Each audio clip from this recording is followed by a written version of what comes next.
Hi,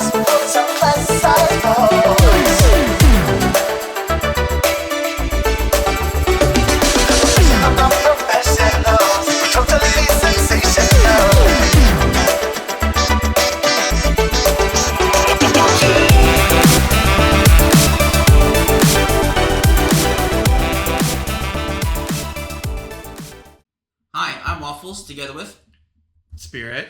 And Spirit. Are we doing something interesting today? Yeah, and first off, we're the professional. Not professionals, and it's been a while. Life has kind of gotten in the way, but we hope you all have been really good and enjoying Lorcana or anything you like to do, and we hope that we will be back more often in the future. Yeah, I mean, a lot of people just assume we're dead. Nope, we're not dead. We're still kicking, still fat, still hungry, and still love Lorcana, so... Yeah, we'll have a proper video just later that we'll make just explaining life, but we're alive! We're alive! And the new Winterspell set coming out for Lorcana, as you know, we love doing set reviews, and we're wrong a lot of the time, but we have fun, and I think that's what matters most. And we're going to try to get it right, but you know what? We could be wrong, and we apologize in advance. Yeah, and for those just like excited to see us review, yes, we were looking forward to reviewing the set. We know that there are, as the time of posting, there are some cards that have not been shown, but the majority of this set has been shown, and we just want to talk about Lorcana, so listen to us nerd out. Let's do it. All right, well, we'll start with an Amethyst card, and as the ambassador of Amethyst between us, I guess I'll talk about Tinkerbell. She's a 3-drop inkable 3/3. Has an ability Flurry of Delight. While you have 4 or more cards in your hand, this character gains evasive. Spectacular Find is another ability. While you have 7 or more cards in your hand, this character gains +3 lore. So when I first saw this, I was really excited. Seemed really good. And then me and Spirit were playing games, you know, back and forth with my old Amethyst deck before this new set comes out. And I realized I never really have 7 cards in hand. So the +3 lore is like gonna rarely happen. And then the evasive is nice, but again, like sometimes I'm just out of cards and I need a Demona to draw 3. It's really weird. Usually Amethyst has so many cards in hand, but I feel like I'm having to use so much of my removal that it just doesn't stay. What do you think, Spirit? It's funny because when I first saw this, I thought all Amethyst players are gonna want this card, especially the alternate art. For those that are curious, the alternate art style and enchanted style is a paper cutout. And I thought it, like, the enchanteds look pretty nice with the paper cutout style, I will say that. But the longer Waffles and I talked about this card, we just came to the same conclusion without it was like that weird telekinetic ability, or telekinesis, telepath. Just, we were like... Well, we're not moving stuff with our minds, so it's not telekinesis. yeah, I can English, I swear. But anyway, we both came to the same conclusion. We don't think people are going to play the crap out of this card. But I did not talk to Waffles about this, so I'm going to... Waffles, do you agree about this one particular thing about this card? Are you ready? What? So I believe this is probably going to be one of the most cosplayed cards, like at the conventions. Like some people cosplay as the Bell Mystic. I can see people cosplaying as this one pretty easily. I can see that. I mean, it's got the nice fur coat. As long as it's not warm. If it's warm in the room with all the bodies, then that fur coat might be a little toasty. But other than that, I can see it. I mean, Belle's got the cloak and also those rainbow wings. I feel like people aren't going to pass up to wear those. Rainbow fairy wings? Yeah, very possibly. Yeah, it's pretty. It's pretty. All right, should we move on to the next one? Yes. All right. Let's go ahead and we will move on over to... This is in no particular order, by the way. We'll move over to Donald Duck, Fred Honeywell. And Spirit, you want to read what this one does? Because I'm excited to talk about it, but you can go ahead and read it for our viewers. Yeah, I swear I'm animating live, so if our mouths sometimes are out of sync like that... Or my mouth's open and I'm not talking, it's all good. Yeah, we're pressing buttons to animate. We're old school like that. But anyway, as the ambassador of Emerald between us, but for those that are curious, Donald's name ain't Fred Honeywell. Au contraire. It's actually from the Christmas Carol. So Donald Duck played the character Fred Honeywell, but regardless. So this one particularly, Waffles is obsessed with this card, and he's practiced it. So I'm going to let Waffles actually read it. Oh, you want me to read it? Okay. So Donald Duck, 4-drop inkable, 4/4. Quest for 1. It has the ability Spirit of Giving. Whenever you use the boost ability of a character, you may put the top card of your deck under them face down. Has another ability, Well Wishes. During your opponent's turn, whenever one of your other characters is banished, you may draw a card for each card that was under them. I think this card is sweet! That was totally wicked! I love it. I've been practicing Emerald Boost with Sapphire or Amethyst because the Genie and Amethyst gets +1 lore for each card under them, and also he can just draw you cards when they get banished on your opponent's turn. However, Sapphire is really good too because they have the Tamatoa. For each card put under a character, you gain 1 lore this turn. And also, what I've experienced is that when you double boost the character and then you sing Mother's Knows Best to bring it back to your hand, it's a pretty good card draw. So I love this card, period. Yeah, What about you, Spirit? It's really good. I love the artwork too. It's so unassuming, but when Waffles has practiced with it, us making proxies because we're nerds like that. Yep. It's been, the payoff has been pretty dang good, and I'm glad boost is becoming more of a thing because in Whispers in the Well, the previous set, we were curious how boost is going to play, but I think this set particularly is going to make boost a really good meta. I mean, there's been the Cheshire Cat, which feels like it's dominant, and it feels like it's the only boost card that has seen the most play. I mean, the Ursula 5-drop saw some play for a little bit. Yeah, But yeah, that's kind of it though. yeah, but I mean, like the most play, like the most common would be the Cheshire Cat. But this one, I think it's going to change. I think it's one of those. Now, how wrong have we been, Waffles? I was so wrong that I said the Genie Wish Fulfilled card would not be played over Rabbit, Merlin Rabbit, or Rablin as we call him. And oh boy, was I wrong. Yeah, we were both wrong about that. But regardless, we like reviewing cards we've been wrong about, right about. But this one particularly, big gut feeling that this one is I feel like this one is particularly going to change the meta and boosting being an actual strategy. I personally am very excited for it, so yeah, I can't wait. All right, should we move on to the next card? Yes, we should. Alrighty. We have Angel, Experiment 624. Alright, Spirit, I've read the last two. You do this one. All right, so Angel is a 4 inkable 3/3 untouchable while you have no cards in your hand. This character gains resist +2, and then good aim. Once during your turn, you may choose and discard a card to deal 2 damage to chosen character. So it's kind of like that old card, Twin Fire, I guess. Mm-hmm. However, I'm not super high on this card, to be honest. I don't think it's a good legendary. I could be wrong, but I am not psyched about this one card. I, on the other hand, am about mid on it because I do see the potential for reanimation decks with once per turn you may discard any card you want to deal 2 damage. And having a what's this card called? Fire the Cannons on a stick seems really good. And yes, the first ability, if they have no cards in hand, I don't see that one as good. I see the second ability being the better of the two. And I feel like until reanimation is really a thing you want to be doing with like Circle of Life and other things, then I don't see this being great. But however, I do think having a Fire the Cannons that you can do once per turn is not bad. But it's not like broken or anything. Yeah, I can see your point there. And for those that are curious, when we're talking about meta, there's 2 metas now we have to consider. There is the core meta, which are the sets that are legal, and Infinity is just old sets currently as time of posting. We don't know about any banned cards just yet. So if there's banned cards now, as when we post it, we're just telling you as of posting this. There are none. Hiram is still here. Yep, and so is Fortisphere. Yep, alrighty. Move on to the next card, I guess. Let's see here. Oh, the enchanted artwork. And then down here, you have the regular artwork. Sweet. Oh, okay. Au contraire.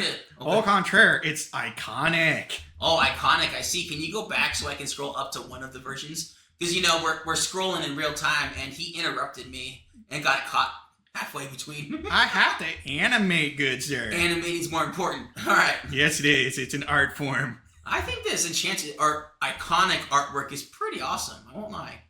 What do you think about it, Spirit, as the artist among us? So one of the things that they introduced in Whispers in the Well, which I noticed because Waffles can tell you, we did pull a couple of enchanteds for Whispers in the Well, and they had like this gold fixing on them. And I'm glad to see that they're bringing in that gold fixing on this card, especially with the purple. That gold is just stunning coming out. It is, but it's funny to me because this is an amber card, yet it looks like an amethyst card because it's mostly purple. So actually, there was a question about that that was brought up, and the game designers brought up that they didn't want to lock the color for the cards because then it gives the artist more restrictions. As long as it has the feel of amber or whatever color, then that's all they need. And to be honest, even though it's purple, it still comes off as amethyst with the gold plus. You mean amber? Or sorry, yeah, you know what I meant. I know but what you anyway, meant. but they said the reason for this one, why they were so lenient, because it's an iconic card. You're rarely gonna see this one particular That's version true. hit the field. That's true. And at least it does have a lot of amber, like in the center, so it kind of still shows that. So, I mean, and should we actually talk about what the card does, though? Yeah, I mean, I'm the art guy. Waffles is the hardcore game guy. I like games too, but I will talk about art nonstop. All right. Well, do you want me to read this one, or would you like to read it, Spirit? I guess I can read it. Go for it. Pocahontas, Peacekeeper, 5 inkable, 3/6, shift 3, calming words. When you play this character, if you used shift to play her and none of your characters challenge this turn, characters can't challenge until the start of your next turn. Also, she quests for 2. I think there's been a huge debate if she's actually good, like on herself, just stat wise, good stats overall for a 5-drop. It's the same as isn't the Robin Hood a 3/6 5 inkable? I think so. Yeah. And so for me, I think that's good stat wise, but for her ability, there's been a lot of controversies going back and forth. Like, is she actually worth it? But when she does go off, I definitely think it could be game ending, or just your opponent can't just stop your board if you're going ramp. Yeah, Or not ramp, aggro. If you can pull this off against an amethyst deck where they challenge to remove characters, it's going to be tough for them to banish your stuff. However, I personally don't like cards that say you have to shift to get the effect. I understand they don't want to be too powerful, but having to shift her to get this effect seems like a downside to me. You need both pieces. I feel like if you play this on 5, it should be fine to just have the effect. Now, I could be wrong, but that's just my personal opinion. That's actually where I'm going to challenge you, Waffles. Get ready. Objection! There's a reason I think they actually made her. Would you like to guess why they chose that? Why? Because of a certain squirrel. If you remember Bucky, when you played a Floodborn, but but this doesn't say every single Floodborn, you just play her. No, but I'm saying for Bucky, they changed it where you have to shift. And I think maybe in practice with this card where you just kept playing her, maybe you just locked your opponent's board. Maybe that's why they forced you to shift. Yes, but at the same time, it's like, it's not Bucky level. It's not like every single Floodborn you play is going to trigger this effect. You have to draw multiples of her in a row or bring them back from your banish zone to your hand. Like, you have to jump through hoops to really get this going. Yes, it can be powerful if you play 2 in a row, but at the same time, it's like, I don't know. I don't like that you have to shift her. But that's just me. Waffles and Spirit disagree. That does happen on occasion. And also, keep in mind, as of posting this, we have not seen how the meta is. So we're just giving our professional thoughts on the Basically, matter. I'm just giving you whether I think the card is good or not. I'm not saying whether it will see play because the meta is good or bad. Like, I could say a card is good, but the meta doesn't have room for that color combination or something. Like, I'm just giving you my ideas about the card itself. And I just realized I messed up our own catchphrase. We are the professional non-professionals. We're giving you our professional non-professional opinion. That's true. So take it with a grain of salt. All right, should we go to the next one? Yeah. Let's do it. All right. You know, I don't like that term, grain of salt. We're going to say like a slice of pie. Slice Take of it with pie? a slice, Like it. slice of pie. Oh, I don't like this artwork. Okay. Her face looks weird. Do you want to... What's wrong with your face? Sorry. Okay. As the ambassador... That was one hot take. Yeah, I guess I'll read this one. 5-drop Inkable Anna, Soothing Sister, 5/5, quest for 1. If a card left the player's discard this turn, this card gains shift 0. Not bad. It's actually pretty good, actually. And also Warm Heart. Whenever this character quests, you may gain lore equal to the lore of a character card in your discard. If you do, put that card on the bottom of your deck. I think I'm like mixed on her. I feel like the 2-drop Anna, where you can just move a card from a discard to the bottom of a deck, just lets you shift her easily on turn 2. But then you can't sing with her right away. But there are other cards that you can move stuff from the discard or move from the banish zone to under the deck. So I feel like she has potential. But at the same time, I'm kind of just like not wowed by it. This one, I wonder if it's going to be a sleeper card. So I'm very curious about that. And yes, for those keen, Frozen has been a heavy property that they're pushing in this particular set. So there are going to be Frozen cards like a new Elsa. It's not a spoiler. We will show her. We're just going over all the legendaries right now. But yeah, I'm not an Amethyst player myself, so I don't know if a 5 inkable 5/5 without being able to shift her is worth inserting. No, it is not. I can tell you that right now. You need to shift her. So yeah, I'm not super crazy for her, but I wonder how she's going to perform. Okay, well, I think that's our thoughts on that one. But seriously though, what's wrong with your face? My God, You're just not gonna let it go. I just don't like that. I'm sorry. Whoa. Okay. All right. Moana. All right. We were pretty high on this one when it first came out. However, another Sapphire card we'll show you later won our hearts in the end after playtesting. But Spirit, you were really high on this one at the beginning. Why don't you read it? For one, Waffles, I think you need to show the difference between it's also the other iconic card, so we should show. We can do that, yeah. So this one, we got Pua, Moana, and Hey Hey. And where's the Hey Hey?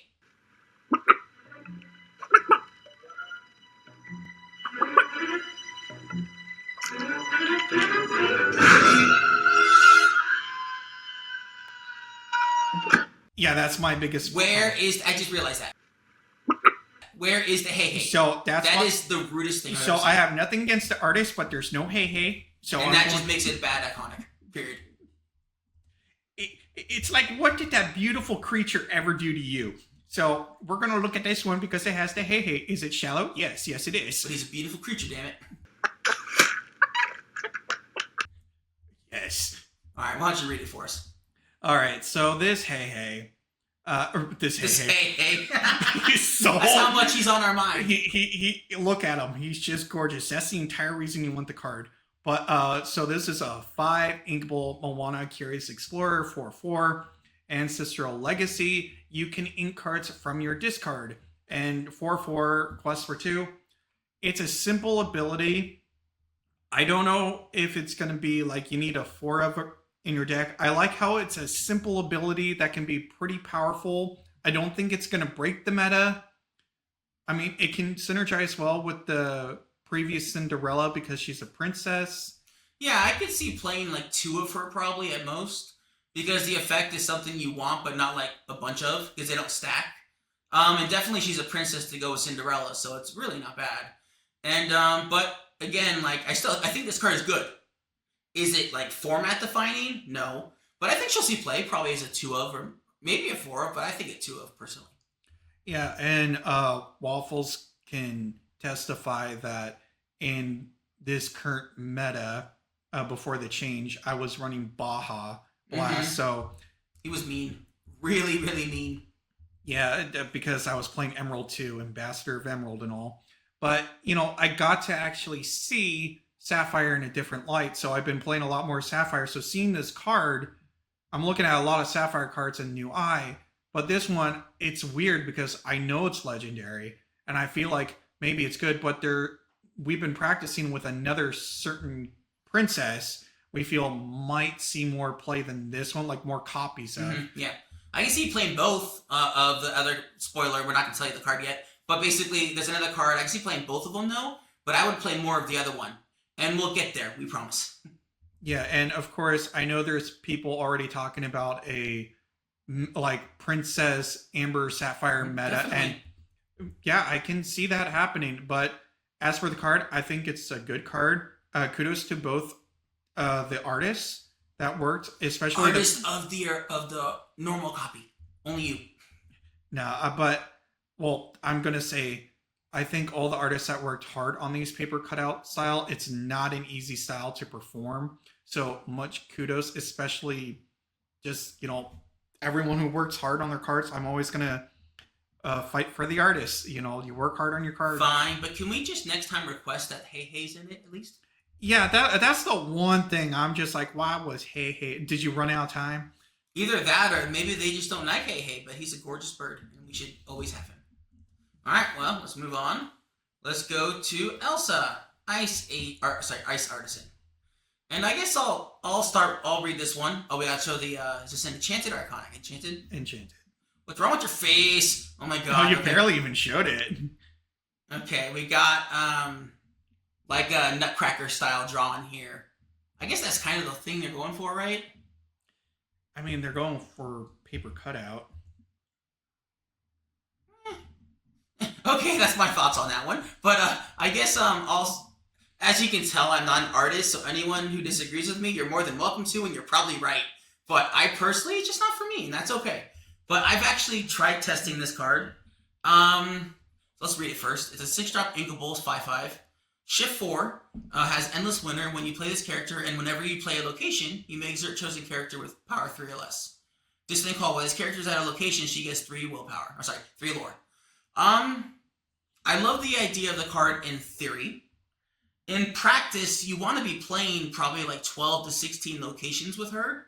And from what I've noticed by battling Spirit, is that when you're playing locations, you're not answering your opponent's board. And their board gets huge, and then they can just quest for the win before your locations can gain you enough lore.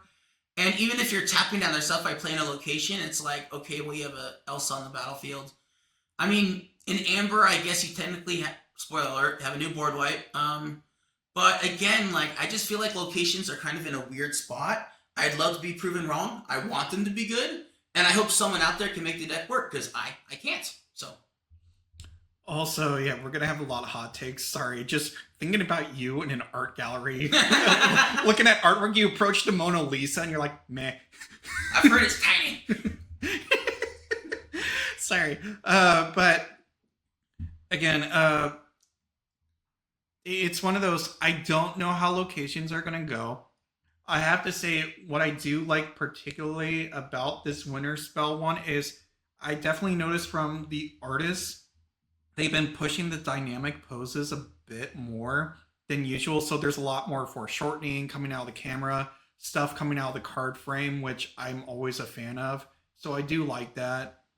As for this Elsa, I will say I'm happy to see, they did print like 1 or 2 Elsas and Ruby before, but I'm glad to see that they're printing Elsa outside of Amethyst. Outside of Blurple, yeah. Yeah, just to show like character, because we've seen characters go into different colors, and I thought that was like one of the problems with Elsa was she was just trapped in Amethyst. So I'm glad to see that they're not afraid to push her outside of Amethyst. I'm not an Elsa fanboy. But I'm just saying I like seeing characters not locked in a color. You like seeing characters being explored in other colors. I agree with that. Yeah, exactly. Even if you're not a fan of the character itself, it's nice to see them branch out. Yeah, I like that. Yeah, because it's like, for example, I wouldn't want to see Robin Hood just trapped in steel. Yeah, I get that. Okay, cool. Anything else you want to say about this card? Nope. All right, move on. Let's go to the next one. Oh, Scrooge.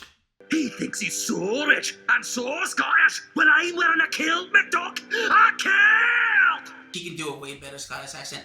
Ignore me, I can't do accents. But as the person who showed me DuckTales, why don't you read Scrooge? I know of this morning they showed his Enchanted, but I don't think it's I don't see it on the website right now, unfortunately. So this is Scrooge McDuck, Reformed Ebenezer, 6 Inkable, 4/6, quest for 2, shift 4, spreading joy. When you play this character, you may put a card from the top of your deck face down under each of your other characters. If you do, those characters gain ward until the start of your next turn. Now, let me tell you, I like this card in my Baja Blast boost deck. Now, is it good in any old deck? I have no idea.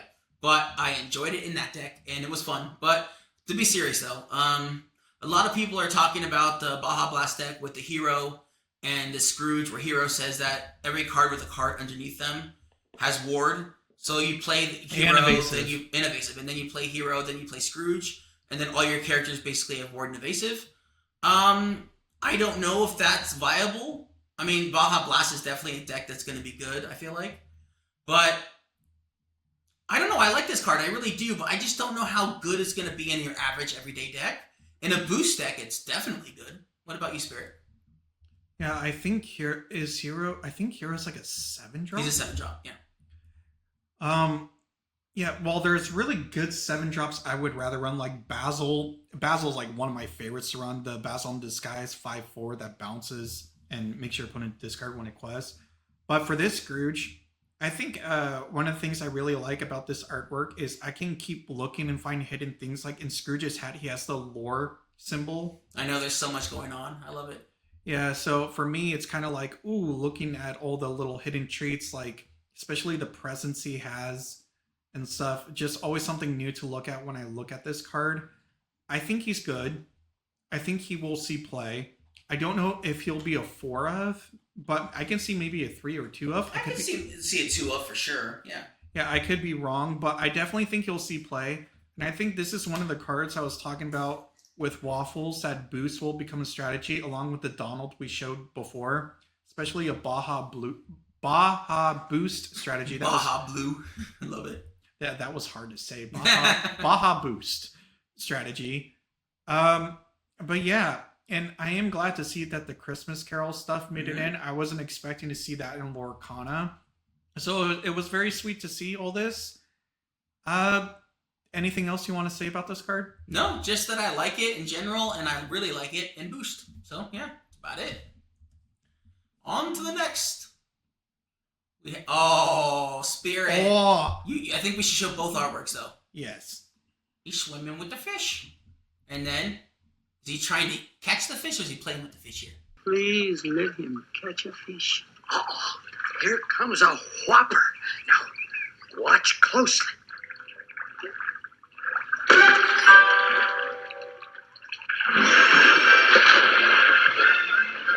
Todd, do you need help?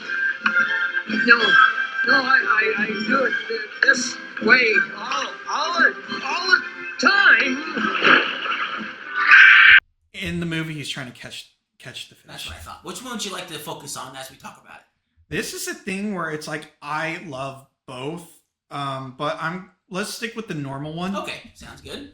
And Spirit, not only as the ambassador of Emerald, but also a lover of this card. Why don't you talk about this one? Also, I'm a fox. Dumb box. That's true. So, sorry.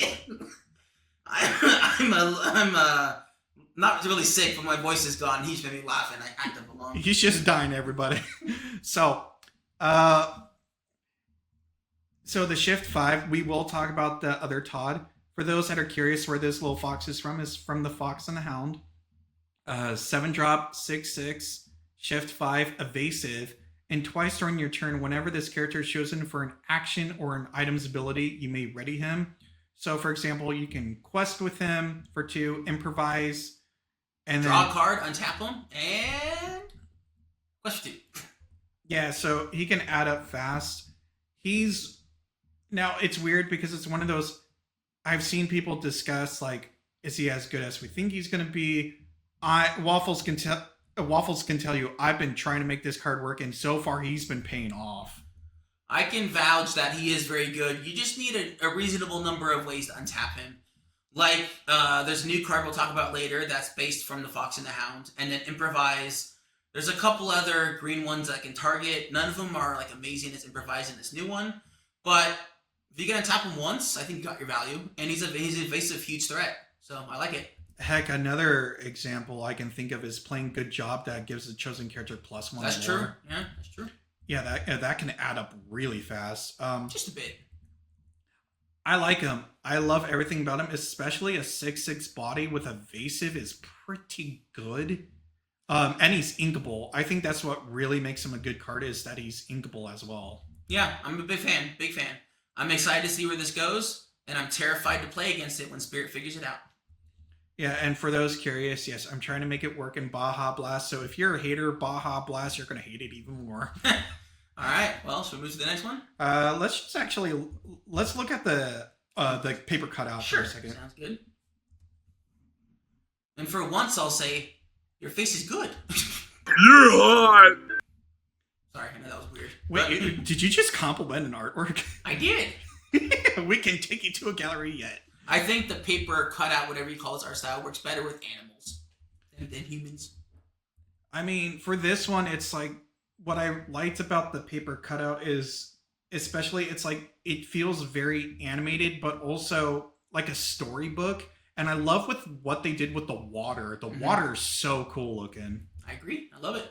And like what we were talking about before when we were talking about the Pocahontas, it's like, well, it looks like a amethyst card. Well, this looks like a sapphire card. No, this looks like a Baja Blast card. It does. It's green and blue.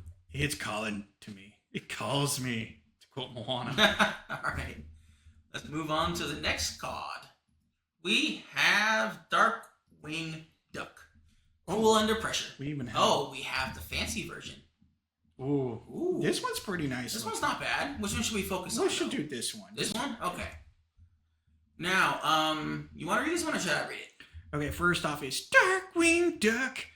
Let's get dangerous. So I did not know that. Yeah, I need to show him the theme song. I showed him the DuckTales reboot, 2017 Darkwing Duck, and he seemed to like it. I did.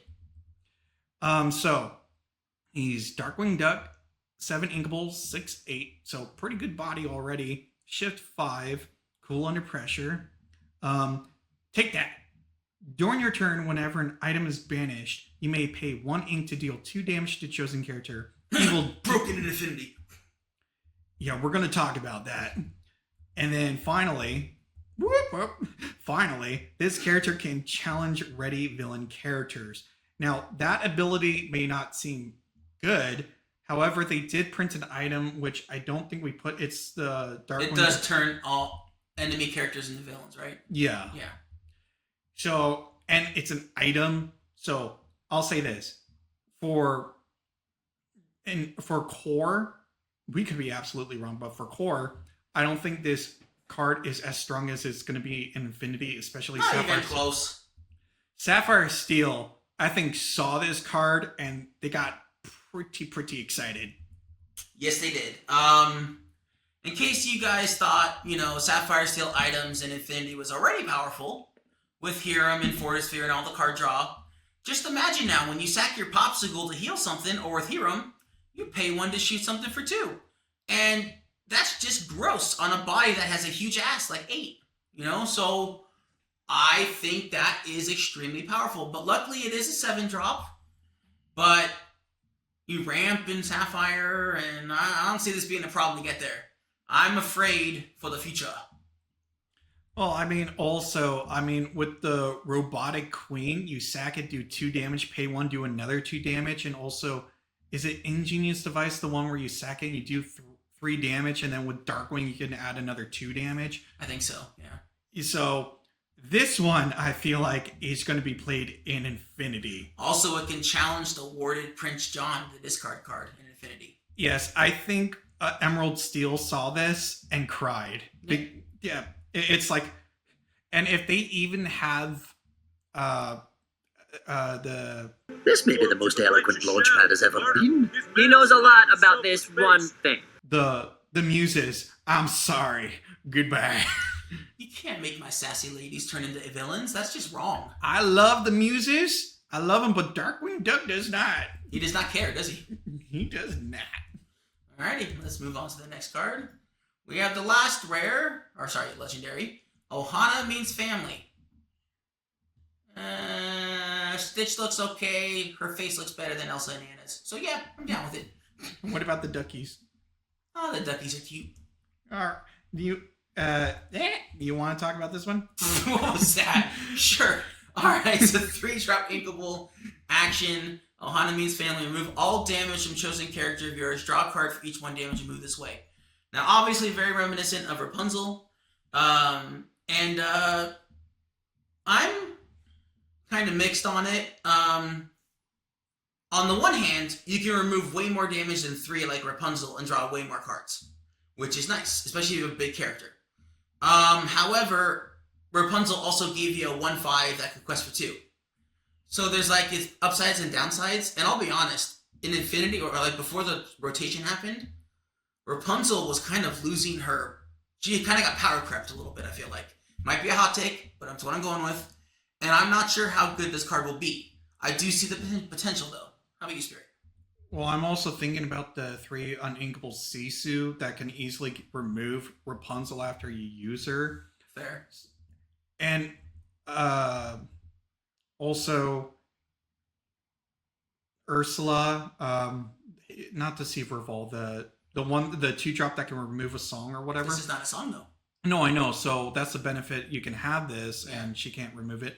I guess Mowgli can remove it. Yeah, and Mowgli's gonna be seeing play. Trust me. And Timon. The new Timon. Yeah. Yeah. Hey, spoiler alert. Oh, we'll talk about Timon.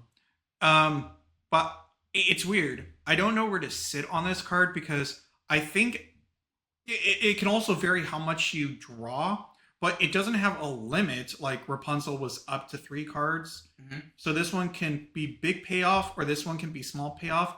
At least it's inkable. Sure. And it costs 1 less than Rapunzel. So it's weird. I don't know if it's going to replace Rapunzel, but I feel like it's more flexible, but you don't get the body. But because like Sisu's and Brawl and stuff exist, I think Rapunzel might phase out. Sadly, she was so powerful for so long. But yeah, alrighty. Should we move to the super rares? Mm-hmm. I'm gonna look at the original art one more time. I like the original art. I do too. Look at all those duckies. Whack whack. Whack whack. Alrighty, let's move to the super rares. Oh boy, it's quite a lot. We might have to speed ourselves up. This is gonna be a long video. It's fine. Alright, well, let's talk about Pocahontas following the wind. She's is Amethyst. I'm just gonna read it if that's okay. Alright, 2-drop uninkable 3/2.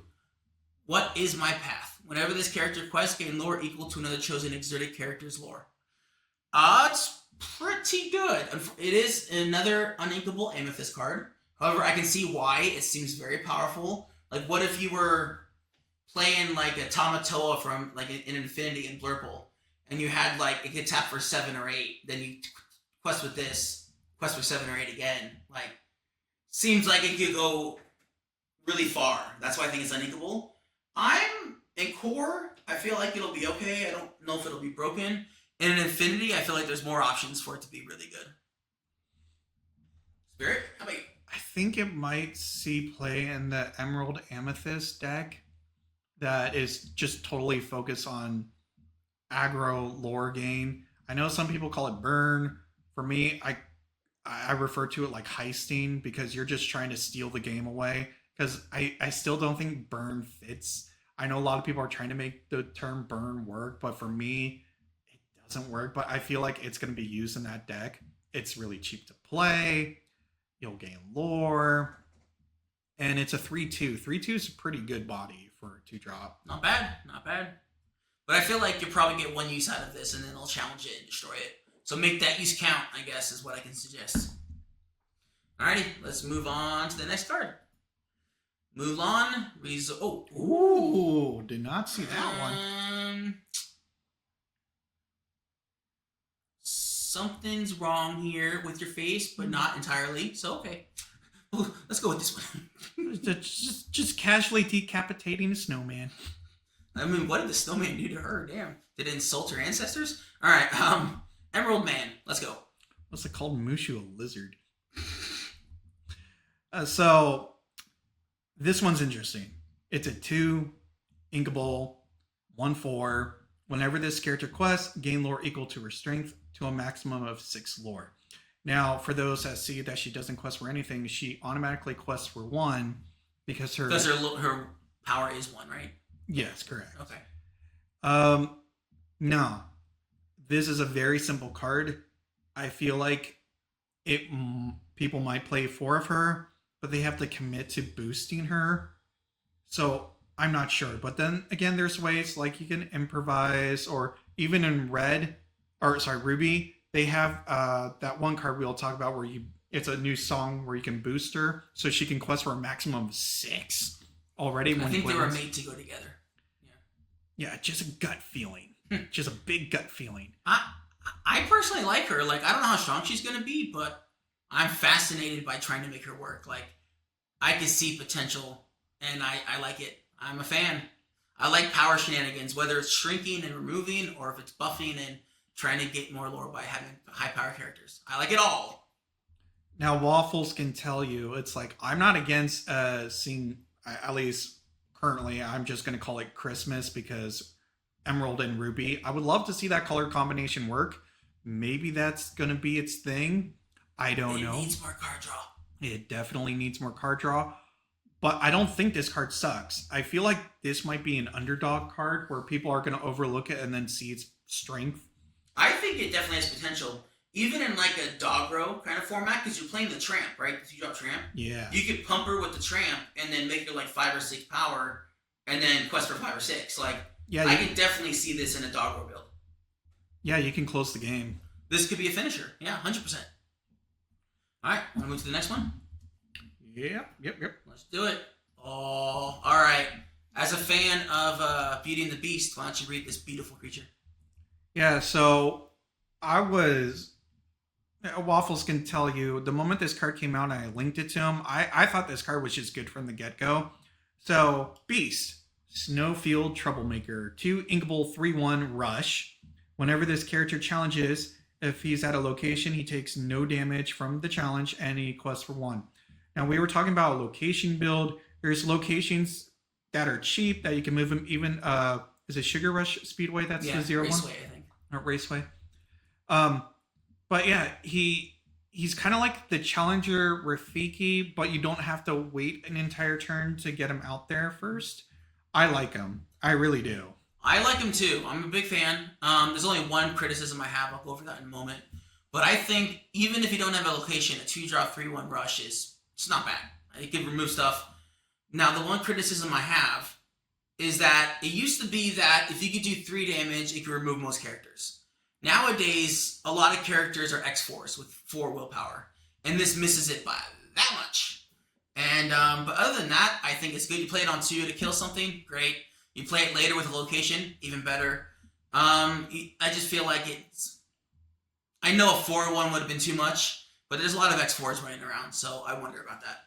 I mean, one location that is currently in core and also Infinity is, say like you play Hidden Cove, just move him for 1 and then he's a 4/2 that can't get damaged. So it's one of those things. It's like, I definitely think maybe Christmas he might find. You're never going to stop trying to make Christmas work, are you? No, I'm a believer in Christmas. Also, I want to point out, the reason I really like this card is I think this is probably one of the first Beast cards we ever seen him this happy. Come, show me the smile.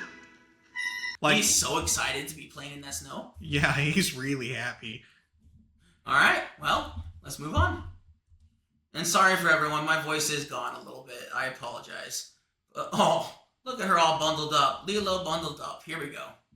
You want me to read this one? Yeah, go for it. All right, 2-drop uninkable 1/2. Quest for 2. Extra layers. During each opponent's turn, the first time his character would take damage, he takes no damage instead. She's not bad. Now, do I think she's amazing? No, I don't think that either. I could see a place for her, like in an Amber Steel aggro matchup where Amethyst challenging into her would have a hard time removing her with the first challenge, obviously. I feel like Emeralds would be fine because they would just bounce her or tuck her down or like shuffle her in or whatever. But I think she's okay. That's about where I was going with that. Sorry. Long-winded speech to say she's okay. I love the artwork of this card, especially those flavor texts. My big dumb sister said I had to wear warm clothes, so I took all of them. Also, there's actually a story behind this card if you haven't heard, Waffles. I have not. What is it? So that snowman apparently is the snowman that started it also in the cards you'll see. This was the first time that snowman was depicted and they just carried it over to all the other cards. So I think that's really cute. And also, I just think the artwork is it just oozes flavor. It's fun. It's totally in the spirit of Lilo and Stitch. I love the snow on the palm trees, the frozen wave in I the was just background. thinking the same thing. I love the frozen wave. Yeah, it just like I can just look at this artwork and I think it's like the background, the environment itself is just fantastic. But as a card, I don't think it's terrible. I think it might see play, especially in Amber Steel aggro, because you have to hit it twice to remove it. So, Yeah, all right. That's about all we have to say on this episode of Lilo. It's a cute card and an okay card. All right. Now let's see. Oh, this card I think is good. Angela, Night Warrior. All right, Spirit, I read the last one. You go for this one. So, fans of Gargoyles, Angela, Night Warrior, 2/3 and 3 Inkable, Quest for 1, and Shadow Power. When you play this character, you may give chosen character Challenger +2 and Resist +2 until the start of your next turn. Fantastic, just entering the field ability. And then Eternal Night, your Gargoyle characters lose their Stone by Day ability. I think Gargoyles is going to be hardcore in the meta. I think that's great. It removes that Stone by Day weakness, and just she's so cheap to play. And even if you keep her ready, you don't want to quest with her or whatever, and just have your Gargoyles just go full at it. I think this was the card Gargoyles needed to be really powered up. I love everything about it, especially her wings. We disagree for the second time, Spirit. I love this card, but I don't think Gargoyles is going to be a powerhouse. Nani? I think it will be a fun deck. I could see you even playing this like an Amethyst Steel because you're playing Demona, but I think the first ability alone is what makes this card good. You don't need to play Gargoyles. The first ability is just bonkers. Bonkers! And, yeah, I just think it's just 3-drop, 2/3. Okay, willpower and strength. 1 lore, fine, but the enter ability is just so good. I think that's fine by itself.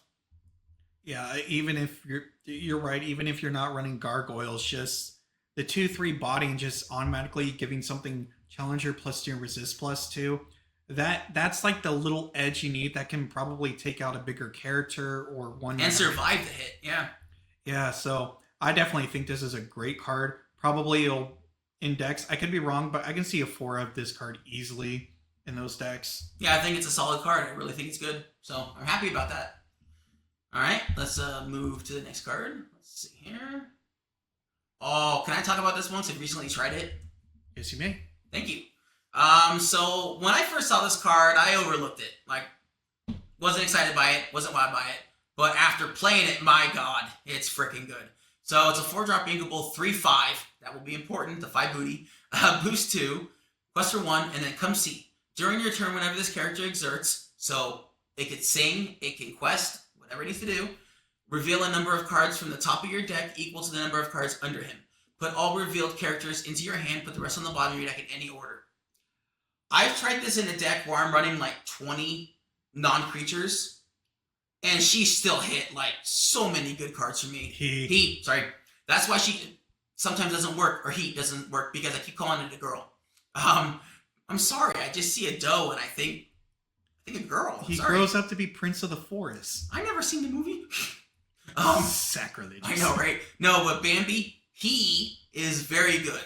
The fact that you don't even have to quest with him, you could just sing a song with him and you still get the effect, really good. But the fact that you get enough cards underneath him, it's a good draw engine for Amber. Really good. Yeah, I think you said everything that needs to be said about this card. Like, I even overlooked him, and then when you tried him in practice, oh my gosh, your hand was thick. Yeah, the Amber really got the boost. I don't know if you know about this, but we've been saying for a long time that Amber needs the boost that Amethyst got from set 2 with the Merlins and Mims. And this set, boy, did they deliver for Amber. So we're excited. It's so funny because it was probably a week ago, like the first week of the spoilers or whatever. Mm-hmm. Waffles and I were going back and forth going like, I don't know if we need like a case of this set or whatever. It's just like nothing's really wowing. And then as soon as they started dropping all the Amber stuff, oh my gosh, I was like, I need a full case. yes, he did. But I will say this though, if anyone at Ravensburger is listening, I really do. I know you're releasing products of showing the sets, like books of the sets 1 through 4, and then 5 through 8. But I really wish you would have like an art book because some of the artwork in this set and previous sets too. I would love to see an artwork book of Lorcana. It's That just would be that cool. Yeah. yeah, there's so much here. But yeah, for the Bambi, I think Amber is going to be pretty happy. Yep. We think Amber is going to become a thing. Let's do it. Sorry, excuse me. No worries. I'll just pull up the next one. So sorry. And speaking of those and reindeers, I'll let you talk about this one. Alright, it's a 4-drop uninkable Sven Leaping Reindeer, 2/3, quest for 1, with Rush, Evasive, and Challenger +3. I think it's pretty good. Obviously way better on attacking side, which Amethyst loves to challenge, and a good rusher is always nice. However, I had to make it uninkable, which I get why it'd be powerful otherwise, but I see this card scene play, but Amethyst already has so many important cards that are uninkable that you want to play, like genies and other stuff, that I don't know you could play too many of these, like maybe 2. But again, I'd love to be proven wrong because I do like this card. So I mean, also, when we were talking about the Angela Nightwing or whatever, like even if you have a Sven on the field and then you just play her and then you just give it Challenger +5 and resist +2, it's not bad. This one, I feel like maybe when the next rotation happens, people will put more of this card in their deck then. Possibly, maybe. I could be wrong, I but can see that. But yeah, I think it's a good card. But Amethyst already has. That's a problem with Amethyst. You guys have way too many good cards, and now you're having trouble with too many choices. That's true. Like, we're so spoiled for good cards that new cards have a hard time breaking into the format. Indeed. All right, let's move to the next one. Goofy. All right. Ooh, spooky. All right. Tell us what it does, Spirit, or he does. So Goofy, Ghost of Jacob Marley, 4 uninkable 4/4 with boost 2, Grave Outcome, and he also quests for 2. When this character is banished, each opponent chooses and discards a card for each card that was under him. Now, I don't know how good this will be good in practice. And I know some people are freaking out that this card's coming back, but to be fair, we're getting a lot of draw, so I don't know if this is a necessary evil that's coming back in the game, but we'll see as the meta comes. Is he a card we'll see in Infinity? I don't know. Is he a card we'll see in just core only? Possibly. But for Waffles, who's been practicing with Boost, do you think he's a card that you'll use? I'm going to do a hot take, and I'm ready to be slammed by the internet. I think he sucks. You suck. So high. 4-drop uninkable, first of all. Uninkable hurts him. 4/4 for 4, not bad. 2 lures, not bad. But the boost 2, like, you can't even make someone discard a card until turn 5, where you play them on 4, boost them on 5, and at worst case, they discard 1 card. And like Spirit said, there's a lot of draw. Amber even got card draw this set. So, I honestly, if I'm facing this down, like, I ain't worried about it. That's my personal hot take, Spirit. Yeah, I actually don't know how to feel about this just without seeing it in practice. Now, is 4/4 for 4-drop just the body that quests for 2? Is it good by itself? I feel like you could have other choices for your force. That by itself is not worth it, I feel like, for sure.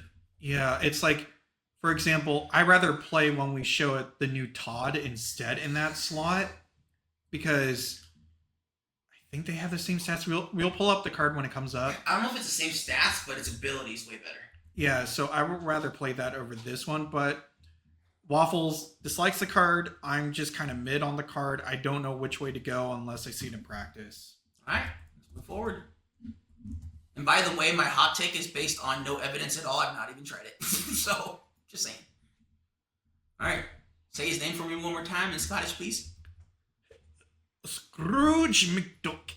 Ebenezer Scrooge. A payment, he's a 4 uninkable 4/3. Payment due, and he also quests for 1.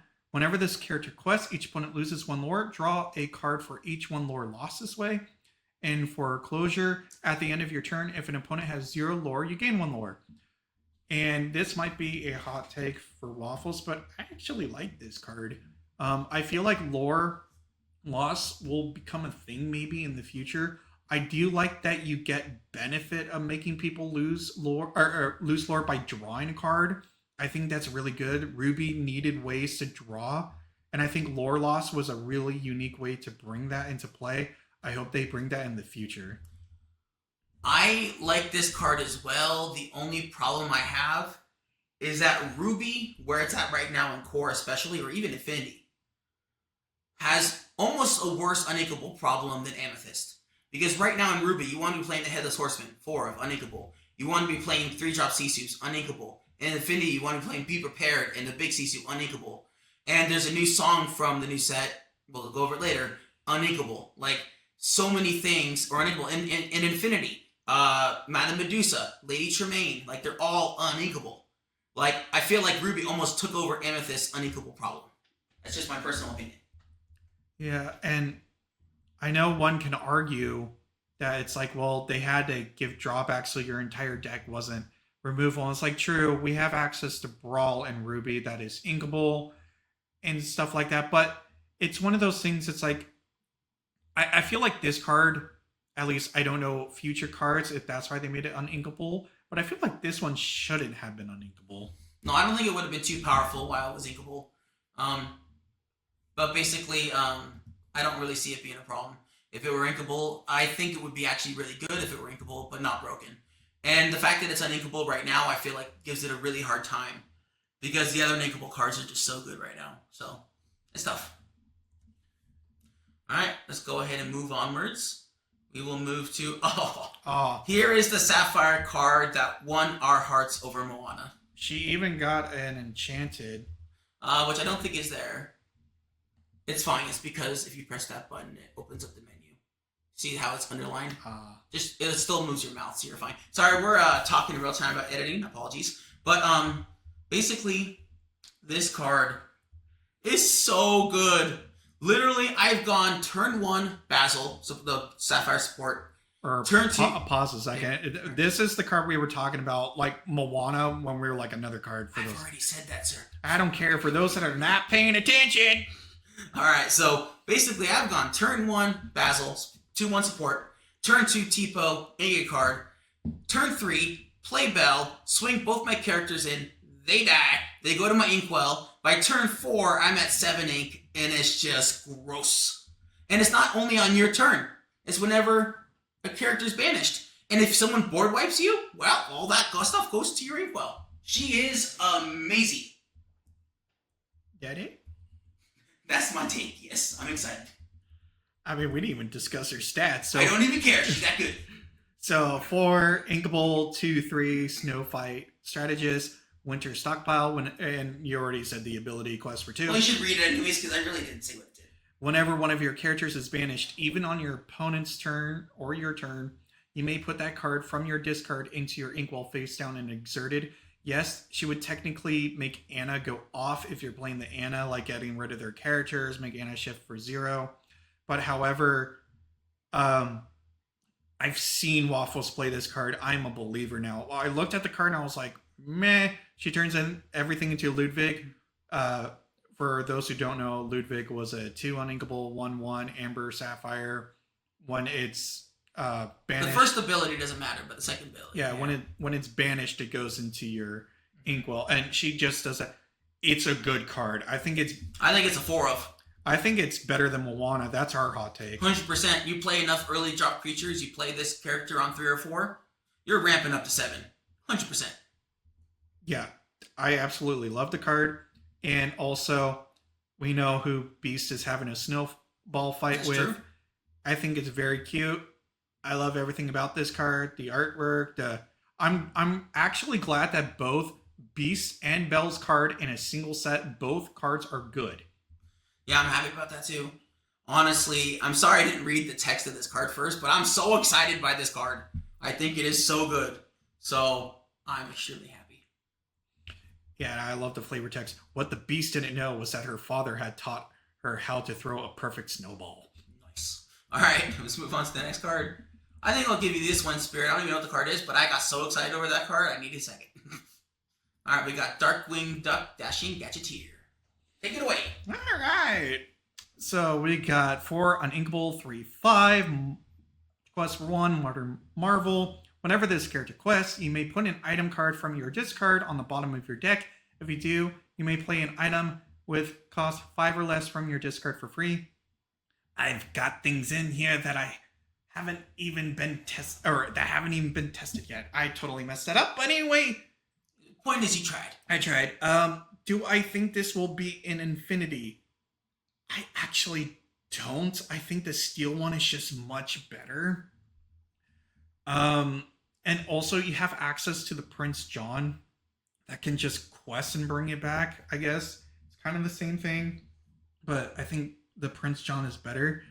I just think like the steel one is so good compared to this one. I mean, the problem I have with this card is that you really have to think to yourself, what item cards am I playing that cost around 4 to 5? Because if you're getting back a 3-drop, it's better to not play this card probably. But basically, it's like, what 3, 4, and 5 drops am I playing that are worth it? In Infinity, we're the only weirdos who play Eye of Fates, so no one else is playing that. And 3 drops, maybe like a Fishbone Quill. But other than that, all your items are like 1s and 2s. Like, and you just play Tamatoa to bring them back. Either one, either one of the Tamatoas. I don't like this card, like, at all. Yeah, I don't know if this is going to be the card, or like our regret card where it's actually good in the meta. It's very possible. We've been wrong about cards before. However, I just think I'm not a fan of it. I love the artwork, don't get me wrong. But as a card to be played, I don't think it's going to be something I'll play myself. I could be wrong. And then you'll hear me going like, oh my god, I was wrong. But that's it. Alrighty, let's move onwards. Trinabog, Unnatural Force. So Trinabog is a 5/4, uninkable for 5. Quest for 2, Dark Dance. When you play this character, you may shuffle chosen opposing character into their player's deck. If you do, that player may play a character from the discard for free. I just realized this is opponent only. So, this is a risky card. You really gotta hope they don't have something better in their discard. I was hoping you could do this to yourself to like trigger Anna or like to play something for free. But nope, it's only your opponent, and it's really situational. I feel like you need something to not be good in your opponent's discard, which is tough. Yeah, I don't know if Amethyst Emerald discard removal might become a hybrid in this meta. I honestly don't know, where you're just managing your opponent's discard pile and removing stuff. I don't know. I think this is a very situational card. Now, do I think it has lots of flavor? Yeah, especially Chernobog over this massive graveyard. I think that's pretty hardcore, especially for Disney. I'm not going to lie. But I think I agree with you. It's a very situational card. If this could target your own character in your own discard, I feel like this card would be good. Yeah, I completely 100% agree. All right, on to the next. Oh, John Smith. He's a good card. So I guess I'll read this one. 5 unequal, 3/6. Quest for 2, Bodyguard. And this is the ability. Do your worst.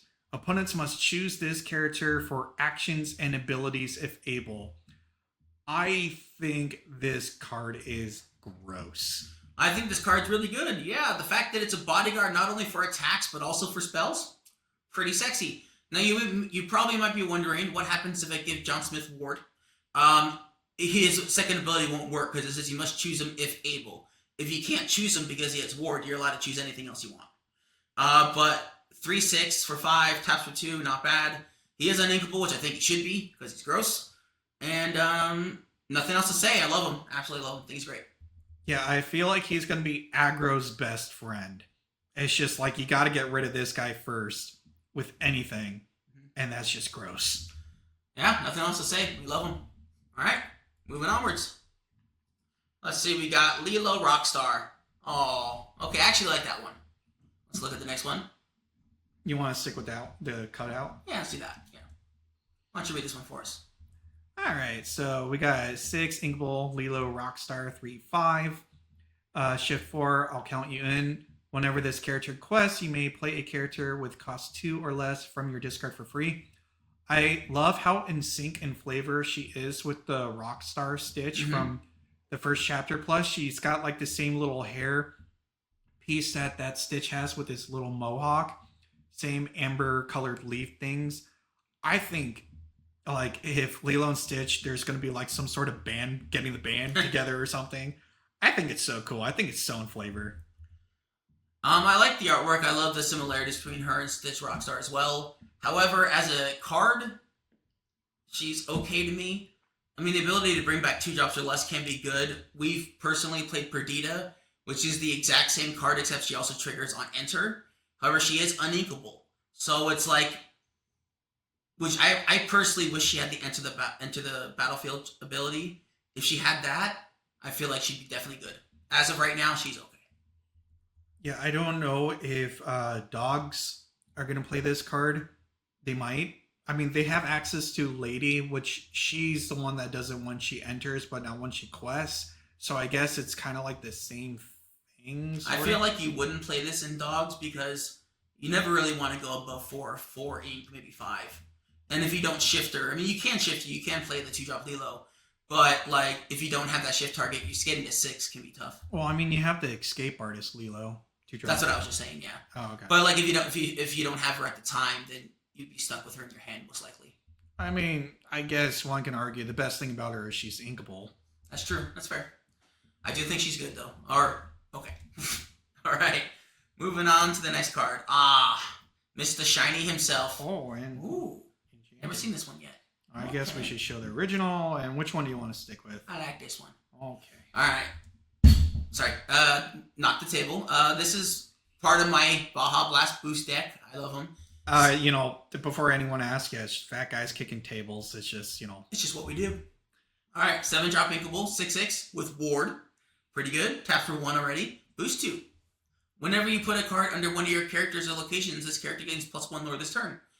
Now you might be asking, okay, well I boosted, I get +1 lore, big deal.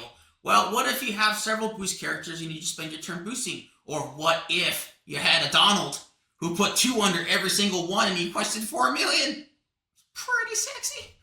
That's going to be a thick deck if you quest for 1 million, but I think Ward is also very good. I was about to say the fact that he has Ward is what I think makes him really, really gross. Also, he's inkable, so if you don't need him, at the moment you can just ink him. I think he's going to be a slept-on card. People are not going to realize, like, from your game testing, boost can be a thing. I think it's terrifying. I just love this card. Apparently, I like all versions of Tamatoa. So yeah, they love Tamatoa. They give him good cards. They really do, and you made me a believer in Tamatoa when I've used them. Yeah. It's just once I got him to play Sapphire, he fell in love with Tamatoa too. Yeah, you could say Tamatoa has been very nice to me when it comes to items. Yep. We may not like the character much from the movie, but in the card game, he's freaking sweet. All right, moving on to the next one. We got some actions. Nani's Payback. Nani! All right, why don't you read this one for us? Gosh, I can just hear the comments. It's like weeaboos.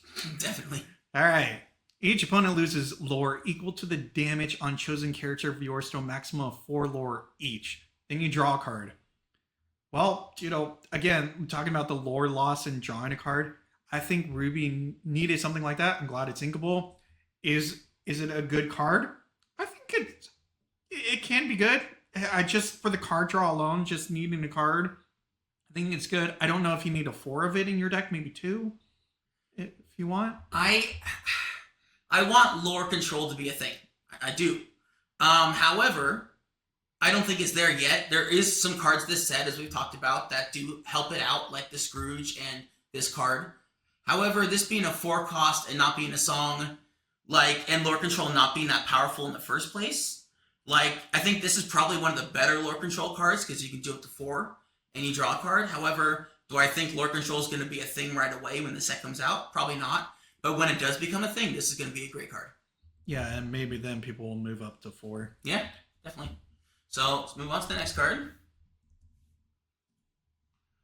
Oh, We got Raging Storm. Oh, and the and the Enchanted.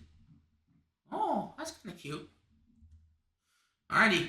You want me to read this one or you want to read it? I think you should read this one. You got such Wait, wrong card. Raging Storm. Basically, it is a new Be Prepared in Amber. It costs 1 more, and it's not a song, but 8-drop, uninkable, action, banish all characters. So not only did Amber get card draw, not only did they get removal, they got removal with this and other stuff. They also got ramp. They got everything we wanted them to. And I will tell you right now, this card is just going to straight up be good. Yeah. Amber Sapphire, I think, is going to be good. See how excited he is about this? I think Amber is going to change the way the meta is played. I think Amber's actually going to be a real contender, and I'm so excited about it. So. Yeah, and we kind of been waiting for something like this since the first chapter, get Amber over that edge. And I think this card just pushed it over the edge and launched it into space. Yeah, I really think Sapphire Amber has really struggled for a long time.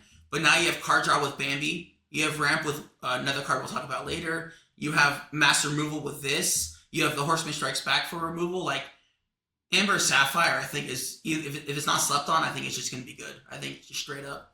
Ramp into board wipe some big creatures. Hades, Stitch, Surfer. It's going to be great. For those that are asking, that's also one of the decks Waffles has been experimenting with, and it's showing its results.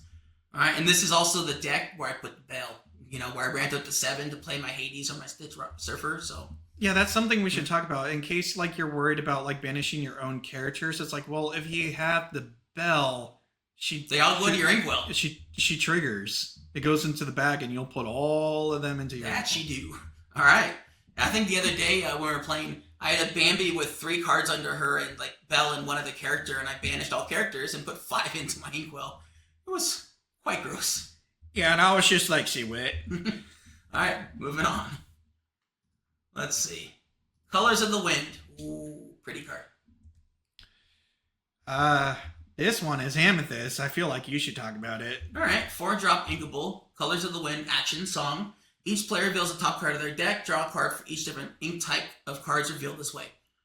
I think it's really good. I think it's like a new Friends on the Other Side because most of the time you're going to draw 2. The only time you would draw 1 is if your opponent and you both reveal the same color of card.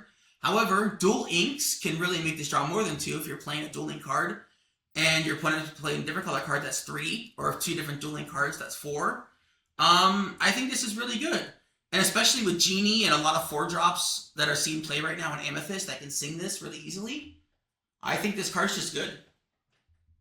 I also think this card might get better in time because more multicolored cards might come out.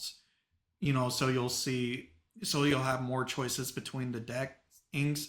I don't know in the future if they're going to make like a hybrid ink that can just fit into whatever color, but if they do or don't, it's no loss. I just think as time goes on, this card will get better as time goes on. I think this card will age very well. All right, let's move on. All right, and that is all these super rares for today. So now we're going to go over some rares and uncommons that we separated aside. We got a lot. We should probably hurry up a little bit. It's fine. But these are in no particular order. There's uncommons and rares mixed between them. So let's go over. Let's go in order. I think people want to hear us talk, Waffles. That's why they come. Is that why they come to us? Yeah. Not for our furry bodies? Yeah, that's just one plus. Okay. All right. Well, we want to talk about this card just because it's so freaking cute. So Waffles has not seen the Fox and the Hound yet, but this is Copper, Hound Pup. He's also a puppy for those that are trying to build the puppy decks. 2/1. And I think what's really good about him is you get to see your player's hand, or the opponent's hand, any player's hand. So you can play around what they got. It's not bad. Yeah, I just think it's good. He's inkable. It's nice. And he's so adorable. He's so cute. All right, moving onwards. We got Todd. Oh my goodness. This is nothing special, just a 1-drop 2/2, but he's all alone. Look how sad he is. The artwork is so. It's like I just want to pick him up and hug him. You just want to like, oh, you poor precious thing. I'm sorry, I'm in love. All right, move onwards. All right, we got Angel, Siren Singer. You've actually tested this one already. Why don't you tell us your opinions about it? Okay, so for this one, now my hot take is I don't think it's as strong as I wanted it to be, like in core, because I'm experimenting with a certain deck colors. However, I don't think it's the right fit for that deck. But I think this card in particular is going to be really good in Infinity, specifically with Steel Song. That is my take on that one. My hot take on this one is that she's really good when you're on the draw, when you're going second. When you're going first, she sucks because you have Ursula or the Troubadour in Infinity, or sorry, Vanessa or the Troubadour Infinity that's Singer 4 on turn 2. So if you're on the play, Anchor. If you're on the draw, player. That's my personal opinion. And also, I don't think you need a 4 of this card, especially if you go in Infinity, because your 1-drop, the Cindy's do the job very well. She costs 1 no matter what. And then if you go Troubadour or Ursula Vanessa for the Singer 4 for your 2-drop, it's one of those, would you rather have a Singer 3 for 2? Or would you rather have a 2-drop Singer 4? So that's where I think that's an obvious answer. Yeah, so that's why I'm not so psyched with this. I know a lot of people are raging about this one, but for me, I'm actually meh on it. Me too. Alrighty. Moving onwards. We have... Oh, you're excited about this one. Oh, wait. We gotta show both artworks. This artwork's sweet. Oh, they're both... It's just an extended artwork. Okay. I like this card. It's a lantern just on a character, just on a body. It pays. I tried in practice. It really pays off. No, I think this card's really good because I played decks with Lantern and the new Huey, I think, that when he quests, you can pay 1 for your next character. This is better than Huey, and let me tell you, because I've gone turn 2 Lantern, turn 3 play Grandmother Willow into another 2-drop. Like, because it can activate right away. She's really good. And I'm excited by this card, and I think it's good, just period. I mean, I think just because you don't have to quest with her, that's what makes her better. That's what makes her good. Yeah, 100%. Alrighty. Now, if only she had ward. Just kidding. Static effect on ward characters, they said, no way. And speaking of no way, here's Hey Hey. Sorry, that was really bad. Yeah, let's... Oh, we need to get the new one. Yeah, so if you can actually see, there's a difference between... this. One of the reasons, yes, we love Hey Hey, new artwork, but one of the reasons we want to bring it up is because the original text says whenever this character is banished in challenge, return this card to your hand. And now the new errata text says whenever this card is banished in a challenge, return this card from your discard to your hand. And I also like, go back real quick, I also like how they up the flavor text. Power, beauty, hey hey. More powerful, more beautiful, more hey hey. I like it. I feel like they've been listening to us specifically about how much we love Hey Hey and love the flavor text. But the reason they had this errata was because people were just bringing it from the field back to hand, which for the rules, especially with the new Ana, they specifically said it has to hit the discard first. So she can trigger the Ana, yeah. Makes sense. Yeah, so this will help Ana if you're trying to play the Ana. So I guess a reason to play this magnificent, beautiful creature. But yeah, just one of the reasons why we brought it up, other than new artwork, was because of the errata. Alrighty. Oh, wrong button sequence. Alright, here we go. Let's go to Nani. Are you going to say it? Nani? There we go. Alright. Nani! I think people have talked about this one already a lot. It's a 2-drop inkable, 1/4. Take it easy. While this character has no damage, she gets +1 lore. So she's really good. Reminds me a little bit of Nala. However, Nala gets, I think, +2 lore and has resist +1 to help her. However, this one's inkable. Nala's not. This is a 1/4 instead of a 0/2. And this has way better chances of being healed by like Ohana meets family and Rapunzel. So I think this card's just going to be good in a steel aggro deck for sure. I also feel like maybe people will play her specifically over Nala. Is she's inkable, and while Nala was not correct. What? Was Nala not inkable? Nala was not inkable, correct. Yeah. So I feel like she might take that spot, but I think she's a really decent card.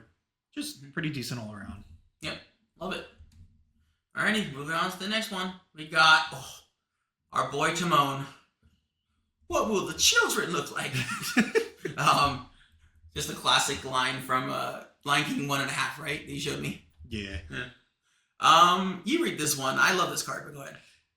3 uninkable, 2/3 Timon. Snowballs Wiper. Get rid of that. When you play this character, chosen opponent reveals their hand and discards a non-character card of your choice. You quest for 1. And I love the flavor text. Okay, Pumbaa, hit it. So Pumbaa is obviously pulling his little sled. Oh, I totally animated wrong. I'm talking now. And I'm just happy to see Timon back. I'm really glad to see a really good Timon card. And people may be like, why is he uninkable when Mowgli is not? I mean, why is he uninkable when Mowgli's inkable? And it's like, because Timon gets to choose what you want. Mowgli hits whatever the person getting hit with Mowgli wants.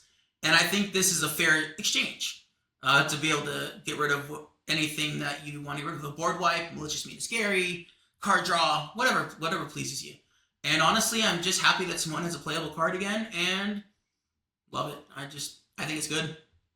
Yeah, and I think Timon will definitely see play in Amber decks to secure them. It's just really good. Maybe and Dogro, maybe Amber Sapphire, like princesses, maybe. I don't know. Something. And I think just a 2/3 body is pretty good for 3 anyway. So yeah, it's not bad. Yeah, he can take a hit. Let's do it. Wait, did I just hitting him? No, we're good. We will not hit him. This card is obviously going to be very good. Yeah, just extended artwork. This is a 3-drop inkable, 3/4, which again, a 3/4 for 3 is pretty good. Boost 1. This character gains +1 lore for each card under him. Imagine him with Donald. But no, I think he's just good. Another genie that is good, and I think he's gonna see play, and I love him. So yeah. Yeah, and also I think you said everything about him. I don't know if people are going to be hype about him. So far from practice, with Waffles, he's been paying off, and I just love the little spectacles he has. And I think that he's a 3-drop really helps because like having the 3/4 on 3 is a really good body. And inkable. Yeah. So, I like him. Moving onwards. Oh, here we go. Here you go, Spirit. Aww. Look how cute he is. This little guy right here. Todd, Playful Kid, 4, inkable, 2/4. And this was the one I was referring to when we were talking about Goofy. Rather play this Todd. And even though he has 2 strength, he quests for 2. And look at this. Whenever this character quests, choose 1. Gain 1 lore, so you can possibly gain 3, or chosen character of yours gains evasive until the start of your next turn, so you can give him evasive, someone else evasive. I think his utility is strong. I love that he's inkable. I think he's just a really good card. I love him. I think he's fantastic, and obviously the natural shift target for the 7-drop, because Todd shifts on 5. So you play this, shift on 5, and you're just set to go. I honestly, after seeing Spirit play him, it's a real good card. Don't underestimate this little fox. Yeah, especially, I just think it's like, just giving someone an additional lore can change the game from you being behind to you actually pushing you toward victory. And also saving another character with evasive so they can't challenge it is real good. Yeah, so we don't know what the evasive meta is going to be like, but just be aware of the Horseman Strikes Back for sure. Yeah, but I just love the crap out of this card. I think it's great. Moving on. This one I'll talk about because I love this one. So we have Maui in dog form. The original Maui was a 5-drop, 6/5 with Reckless and Rush. This costs 1 more. It's 6, but it's an 8/5 with Reckless and Rush. Landing a turn later does hurt some of the potential for this. However, swinging for 8 can get rid of things that Maui could not get rid of. For example, like some locations have 8 willpower that Maui couldn't do in 1 hit, but Copper can. And I just think having the original Maui back in core, even if it costs 1 more, will really help Ruby come back into the meta. So I'm happy. I mean, especially if you're not worried if you're playing Sapphire as well and you have ramp to get there. It's just, I don't see a downside to this card. He's inkable, his stats are great, and just swinging in, taking out the majority of things. I don't think there's a downside to this, to quote Hades. My hated rival trapped forever in a river of death. Going once. Is there a downside to this? I think he's perfectly good. I love him. We need to insert that clip. Maybe. Is All there right. a downside to this? Oh, I know I just read the last one, but this is my boy. And that artwork is so good. In case anyone was wondering, I've been waiting for a playable ER card. When the first one came out, where he's sitting his fat ass on the bridge, and he's got resist +1, and that's it. I love the artwork because he's blocking the entire bridge with his fat butt, but the card sucked. This card, I love, because it's actually good, I feel like. So it's a 9-drop inkable 5/5. You might be like, why? Quest for 2, but it has a first ability. Thanks for noticing me. For each exerted character in play, you may pay 1 less to play this character that counts yours and your opponent's cards. So you play a Demona and quest with your stuff, he's pretty cheap. And sorry about that, when you play this character, for each opposing player, you may choose a character of theirs they can't ready at the start of their next turn. So the ability is fine, it's not amazing, but the fact that he could be cheap, he could keep something tapped down for a turn, and he's a 5/5, and he's just freaking adorable. Like, how could you not play him? I remember ages ago when we talked about Eoyer, like, I wish they had like an ability like depression or something, Yeah. but like making something not be able to ready is kind of the pseudo ability, I guess. And I like the first line, thanks for noticing me. I was all depressed, you know? It's an awful nice tale, Kanga. Much nicer than the rest of me. And like, sorry about that. But no, I love the first ability because it's just like, all y'all are all depressed, like, thanks for noticing me. I actually think this will see play. I'm really happy he's inkable, and I've always been down about cards that get cheaper when you do something. For example, I've been a big believer in the Sheriff of Nottingham and Sapphire, and I've won games with that card. And I'm gonna be honest right now. If we don't pull this one, I may have to break out my wallet and buy one because he's just that cute. The enchanted one, right? Yes, correct. Yeah, in case people are curious, this is Waffles' enchanted card he really wants, and I want the Todd. The Todd Yes, you enchanted. do. Yeah. All right. He's so cute. All right, let's move on to the next one. All right, we're down to actions. Visiting Christmas Past. This one is you read this one. I've read the last couple. All right, but for those that are curious, Waffles has made this card work. 3 inkable. Put any number of cards from under your characters and locations into your inkwell face down and exerted. Baja Boost will be a thing because of this card. I mean, like, it's already just a decent card if you're, like, shifting a lot, but when you're boosting, especially with Donald, I got, like, 6 ink from this card alone, and it's really good. Now, it doesn't go in every deck. It'll go only basically in a boost deck, and I think that's fine. I just wanted to point out that this card is fun. I do love it. I actually want to point out it doesn't only work with boost. It can work with shifting. I just said that, sir. No. What I'm saying is like your Floodborn. You have one under it. I just said that. Yes. What I'm saying, I do see the utility. Yes. Oh, you mean like in a deck where it's just a lot of Floodborns? Yeah. So, I thought you were trying to tell me that it was the Floodborns. I'm like, I know that. No, just the utility. Gotcha. So it's like, even if you think it's like, well, it's not. I think I can see the utility. I agree with you. It doesn't need a 4 of. I can see a 2 of. I mean, even in my boost deck, I'm only running 2 because I think that's a fine number for sure. And I just think it's a really good ramp card. Now, is it like a top tier ramp? No, but it's still good. Bell is top tier ramp. Yeah, Bell. All right, let's move onward. You like this one, Spirit. Go for it. So Wisdom of the Willow. 4 uninkable. It's an action for the rest of the turn. Whenever one of your characters quests, you may draw a card. And so specifically, I've been talking to Waffles that Amber needs like more card draw. It needs like a unique way to draw cards. And this fits Amber's personality perfectly. It's like Amber's just wants to quest, draw cards for every character that quests. That's a really good draw engine. I don't know if you need a 4 of. I think 2 of is pretty good. I think this will fill up your hand, especially if you're playing dogs. It's like, I think this was the card you needed for that draw. Yeah, this card and Bambi are the 2 really good Amber card draws that they got this set. And I think they're both really good. So I'm excited for the future of Amber. Yep, on to the next. Let's Do it. Sorry, my fridge makes noises in case you can hear that in the background.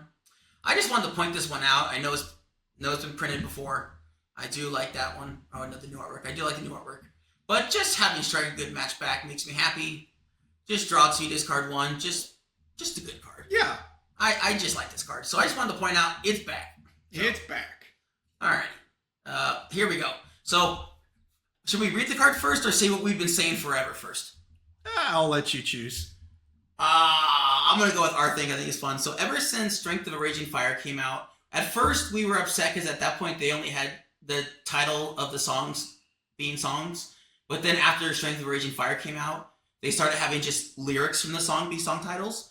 And after Strength of a Raging Fire, it's been 8 sets since then, or like 9. And we're like, where's Force of a Great Typhoon? Where's the Strength of... Where's the... Swift as a Coursing River? I'm like, we need those other cards. And finally, we got Force of a Great Typhoon. Chosen character gains +5 power this turn. It's a song. Cost 2. And it's singable. And I think it goes really well with the Mulan we talked about earlier. There's a card, unfortunately, a legendary Wreck-It Ralph that's not up online right now on this website. It is a 7-drop uninkable 3/4. Gets +1 power for each card under him. And when he is banished, destroy each other character with power less than his. Each opposing. Each character yours too. Oh, I thought it was... No, it's each character. Oh, okay. So this can make him 7 power already to destroy most things on the battlefield, as long as you can banish him. But I think this card's sweet. I don't think it goes in every deck, but in the decks that want a card like this, it's really good. Yeah, I actually think this card might see play. The fact that it's inkable and a 2 cost is pretty easy to do. I'm also sitting here waiting to see what the mysterious dark side of the moon song will do, but I think this is very fitting. Well, maybe they missed an opportunity with Darkwing Duck to make that card. We never know, but it's part of the Mulan song. Yeah. But I like it. Me too. Alright, let's see. Keep the Ancient Ways. There you go, Spirit. You're a fan of this one. Okay. When I first saw this card, before I go on, 2 inkable, Keep the Ancient Ways, 2 cost song. Opponents can't play actions or items until the start of your next turn. Now, in the meta, for core, it might see play, just a little bit of, but in Infinity, Steel Song, this card is gross because you have access to Pete. That already does the same thing. And this can shut down Sapphire Steel decks. You can shut down item decks too, which is really good. Yeah, I think this card is really good in Infinity. I think it's good in core, because like let's say you're playing a mid-range deck or an aggro deck, and you don't want to be you want to be Raging Storm from the new Amber board wipe. Play this, stop it from destroying your stuff. You're playing against Emeralds, and you're about to be board wiped. Play it, stop them from playing Shamina Scary and board wiping you. Like, I think this is another Pete, but has more potential in Infinity than it does in core. But basically, it's as good as Pete, if not better, I would say. But Pete is a body, but I still think it's really good. I mean, asking me to compare Pete and a song is like, I'm going to give it to my boy Pete. Strike-ola! Yeah, thank you, yes! But either way. But Infinity, this stops items. Pete don't stop items. No, which I agree with you. Regardless, I think having access to both Pete and this song in the same color, that's pretty good. It's going to shut people down. Yeah. All right, let's move onward.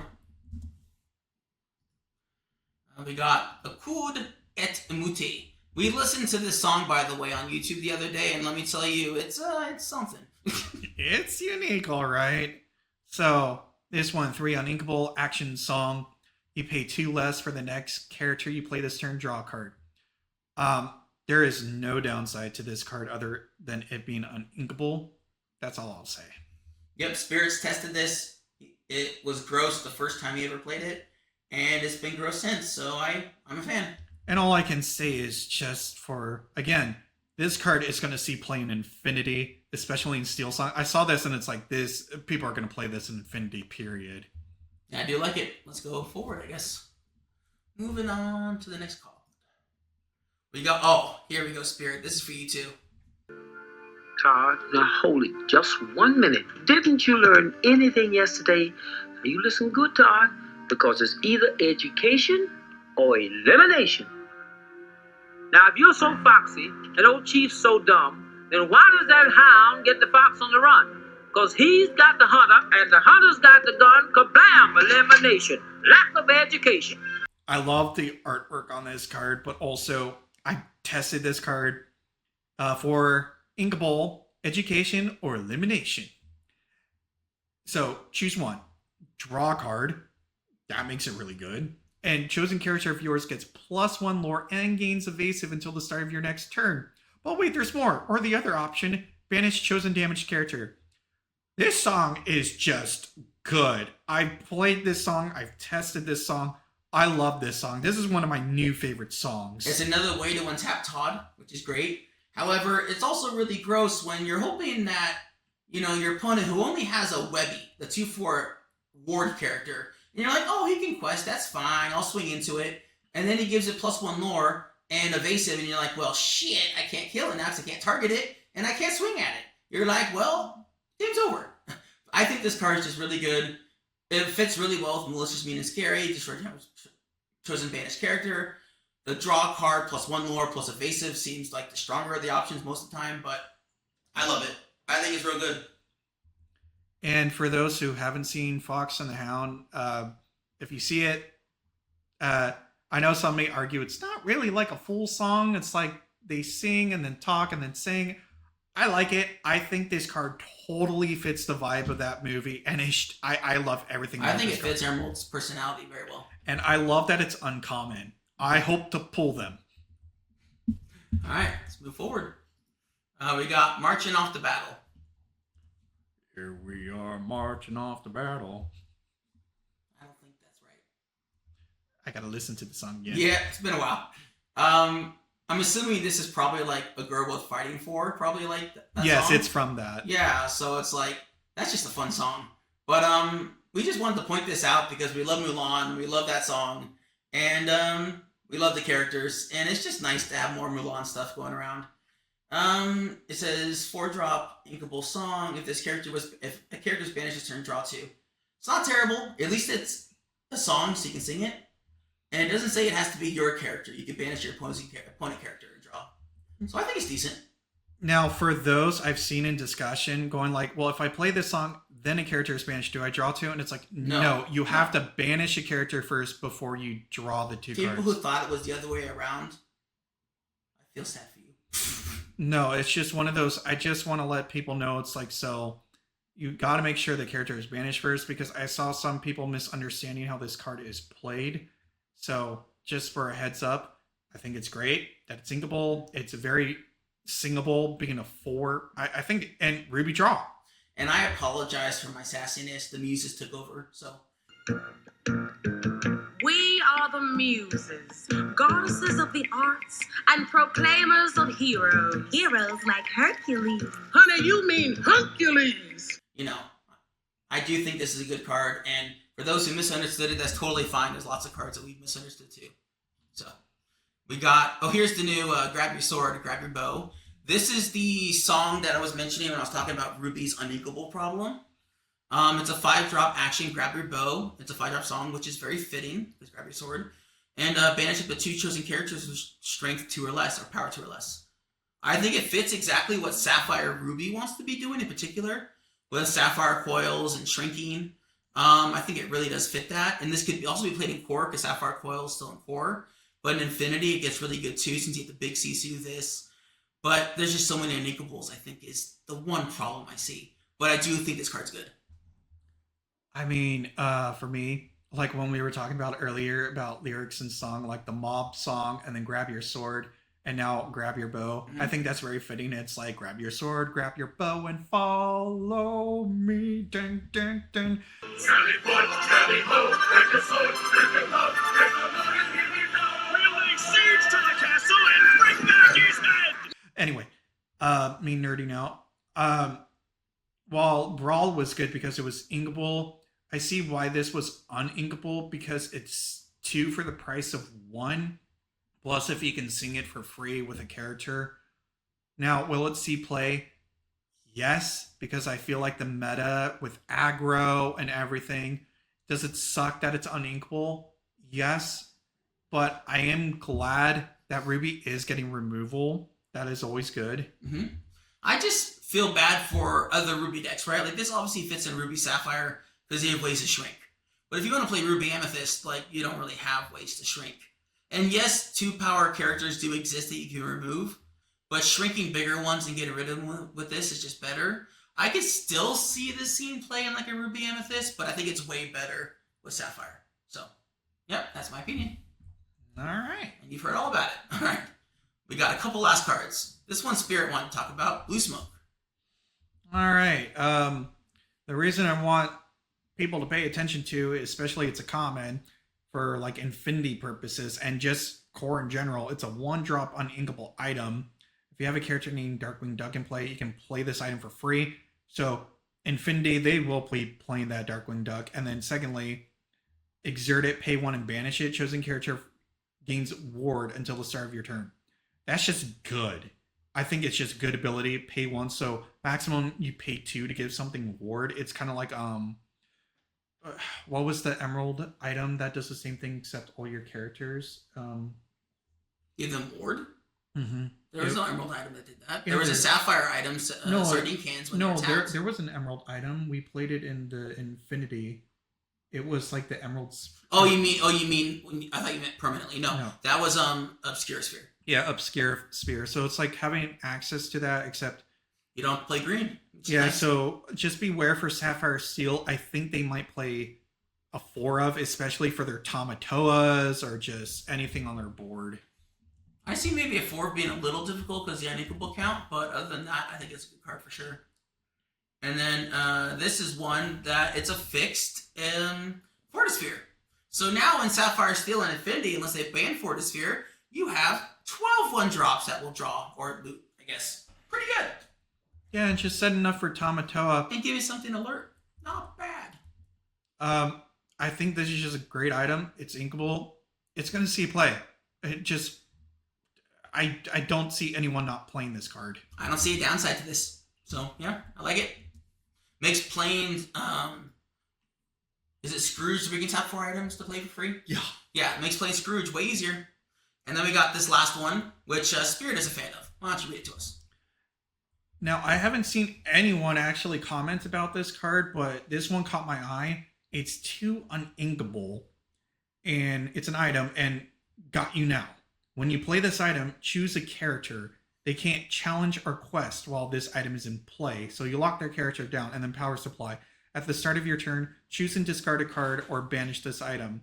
Now, you discard to keep a character locked down, but this card could lock down other Tamatoas. This card could lock down a character you just don't want questing. I think this is a very good card for utility. I think it will see play in the meta and also Infinity. I think in Infinity it just goes in Sapphire Steel again because let's say you no longer want it. Well, discard 1 card at the beginning of your turn to draw 2 with Hero by sacking it. Like, I would do that in a heartbeat. Yeah, and also I think this will help in mirror matches easily. Yeah, the only problem is it doesn't stop Lucky dying from gaining the lore, but at least they can't quest with their Tamatoa. So. Yeah, so it's one of those. That's why I wanted to point it out. I haven't seen anyone talking about this card, and I feel like it should be talked about. Yeah. All right, and I think that actually wraps this up. But let's go back and just double check there's no more cards. All right, let's do it. Nope, that is all she wrote. So we hope you enjoyed going through the list with us of cards we think that are good / legendary, super rare. But we hope our takes were good. We hope you enjoyed it. And if we're wrong, that's okay. Because we're the professional non-professionals. Yeah, and thank you for also for those that enjoy seeing us animated live. We make mistakes. Spirit worked really hard. Your raccoon over here, however, was very lazy. Yeah, and by all means, thank you for all those that watch. We know we are a small channel right now. I know we aren't as active as others, but we love Lorcana. We love talking about Lorcana. We love games and stuff, but Lorcana is one of our huge passions. Agreed, and it's really my fault that we've been gone for so long. I've had tragedy in the family. Won't go into it, but it's been a very hard 3 or 4 months. But I'm coming out the other side, and we're hoping that since my schedule seems to be stabilizing somewhat, where I have most of the same day off usually every week, that we can do some more videos. So Yeah, and thank you everyone, and please comment below. Let us know what cards you like, and if we didn't cover a card that you liked or you feel that needs to be talked about, let us know. We love discussing. We love feedback. Just let us know.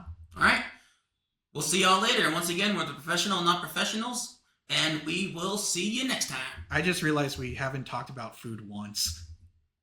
You ruined it. I had to. It would have been amazing. But no, yeah. What, two fat guys talking about food? Yeah. I mean, I did talk about Eeyore sitting and blocking the entire bridge with his fat ass. I mean, It's not much of a tale, but I'm sort of attached to it. kind of talking about fat stuff. That's it, everybody. We had to add that little bit, apparently. Goodbye. Bye-bye.